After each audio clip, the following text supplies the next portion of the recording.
one of the signs of the times is definitely not only the change which is happening, because change has always happened, and evolution and change was constant in human history, but the rapidity with which this change is happening, and the harm which it can cause, not because it is bad or good, but because human beings, as Emil Durkheim tells us, find it difficult to adapt very quickly to new norms and values which change so quickly. So it seems that we are not under attack, even if it is the most positive form of new culture, we seem to be constantly under some form of attack. And to talk to us on this type of attack, we have Krzystof Zanussi, who is an academic and an artist. I think he prefers being called an artist, which he is, in fact. He's a great film director, more so.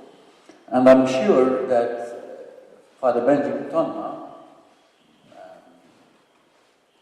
to whom we dedicate this lecture, would have been happy because his father himself, besides being an academic, was also an artist.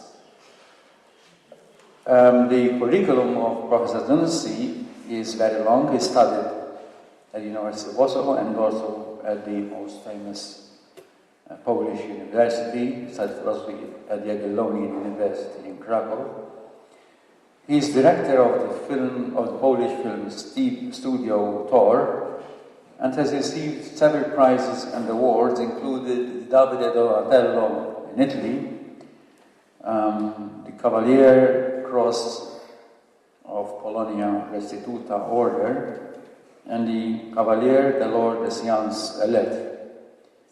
Besides this, I was ignorant and I didn't list it in his biography which I gave you. He is also a member of the Pontifical Commission for Culture.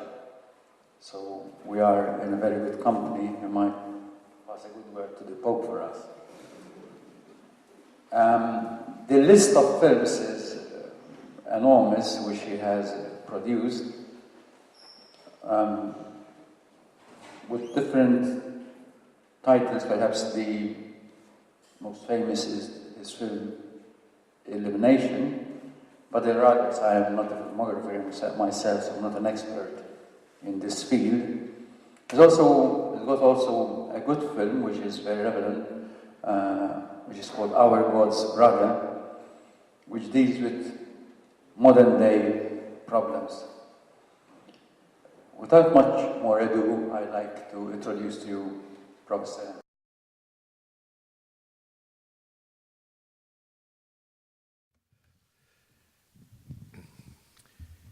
Excellencies, ladies and gentlemen, I feel very honored by your kind invitation, and I feel also slightly intimidated by the presence of so many distinguished guests. I have a university credit. I'm professor, and my credits are long. I've been lecturing at Columbia, at Cambridge, in Moscow, at the Sorbonne, but only as an artist. So please don't confuse me with a real academic. I'm not. And I'm allowed to talk nonsense sometimes, and this is a great privilege of an artist. I wanted to talk to you about the new barbarians. I like this concept and I would like to propagate it. And altogether, it will be at least halfway optimistic lecture.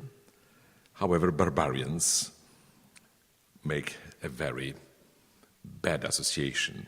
We remember that once Roman Empire was falling apart because of the barbarians. We remember Romulus Augustus and Odoacer, and we remember the end of this beautiful, incredible upheaval of our civilization, antiquity. And this has all fallen apart because of the barbarians who crossed the Alps and took over old Roman Empire.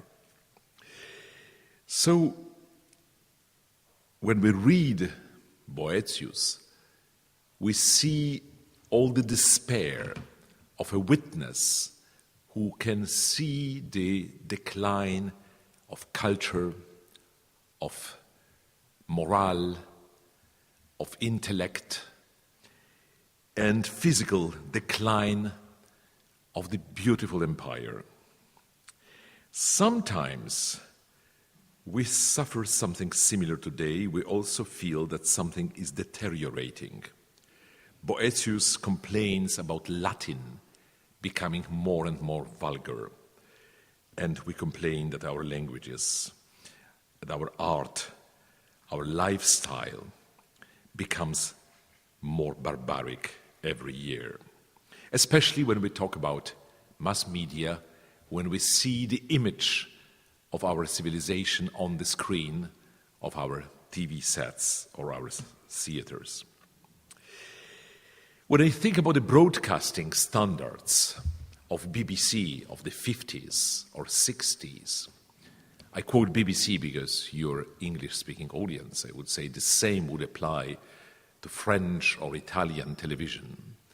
This television was promoting high culture, was broadcasting operas and dramas, and if it was shooting something, it was shooting films based on the classics.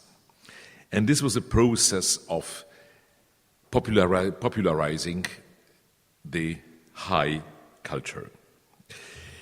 In fact, I use this distinction, and maybe somebody will feel that I'm not modern, but I definitely do not subscribe to postmodern view that there is no high and low culture. In opposite, I strongly believe culture may be high and low.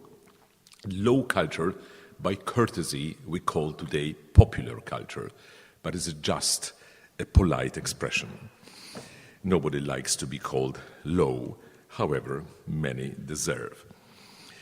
When you see today in most European countries TV programs, Big Brother, vulgarity, primitivism, TV serials that totally destroy the greatest achievement of our civilization in the field of narrative art, that is the legacy of Greek tragedy, of Greek drama. This banal soap opera form is chopping life into small pieces of no means whatsoever. They are meaningless, so nothing is decisive, while Greek tragedy, unlike other dramas, unlike Sanskrit drama, unlike Arab narrative patterns, in our tradition we had this vision of life which has knots, which has turning points, and the rest, well, the rest was the silence, as Shakespeare said in Hamlet. So we knew that this is a vision of life when we feel that some moments are decisive. When you watch today soap operas and serials, you have totally opposite impression. Nothing is important, nothing has meaning, everything is chopped like meat in fast food restaurant. And this is decline. Definitely, once the level of mass communication in Europe was much more sophisticated, today it is trying to reach the lowest common denominator to get highest ratings, because television is selling products. Well, we all know it. We see it on other fields. If you compare leading European papers 30 years ago and today, Times of London, what a decline today. Corriere della Sera, you cannot compare it, what it used to be and what it is now. Süddeutsche Zeitung, and so on and so on. In order to be well sold, you must go low with the level. Let us go back and look for some consolation when we think about fall of Roman Empire. After a couple of dark ages, from 6th till 12th century, there was an amazing upheaval with the Crusades and construction of universities, with Gothic cathedrals and music of the time. Barbarians became civilized and started to create incredibly rich and profound medieval culture and great construction of mind called scholastics. And all that happened only a couple of centuries after the fall and was very largely spread over much bigger territory than territory of Roman Empire, old Roman Empire. So the barbarian invasion lasted long, but finally brought some benefit. And of course, Illuminists distorted the image of Dark Ages, confusing the epoch. They wanted scholastics to be expression of Dark Ages, and that's totally wrong to my understanding. But since then, since time of 12th century, we have permanent growth and development, and our civilization is getting better and better. And there is no doubt about it that the living standards are growing. Everything seems to be changing into better. So the first barbarian invasion was absolutely beneficiary for humanity if we look from this perspective. Now let me tell you something of my own personal experience. You know, artists is often thrown into politics in public life. I admire it because I never take it seriously, as no politician takes me seriously, so we have a very natural relationship. When Mr. Gorbachev was the president of Soviet Union, he paid a visit to Poland, and Poland was still communist, so it was a totalitarian regime. However, totalitarian regime by the end of the 80s tried to be more civilized. And as Mr. Reagan at that time was visiting Moscow, and he insisted and met Russian dissidents, Mr. Gorbachev decided he wants to meet Polish dissidents to show he is equal. And I was one of the invited. And I was called to take the floor and say something. I knew it was televised, and I knew it was going to Russia. I didn't want to do any harm to Mr. Gorbachev because I knew that his policy will bring us one day or another to freedom. But from another hand, I wanted to point out that I don't belong to supporters of his ideology. He was a communist. And I had a moment of hesitation, and from the back of my mind, I picked up an idea which I've probably read in one of the papers, or I don't know where. We all have ready ideas somewhere stored in our brain. I told Mr. Gorbachev that among many competing civilizations of the world, the Chinese, Egyptian, Indian, only one, Aztec, Mayan before, only one, our Judeo-Christian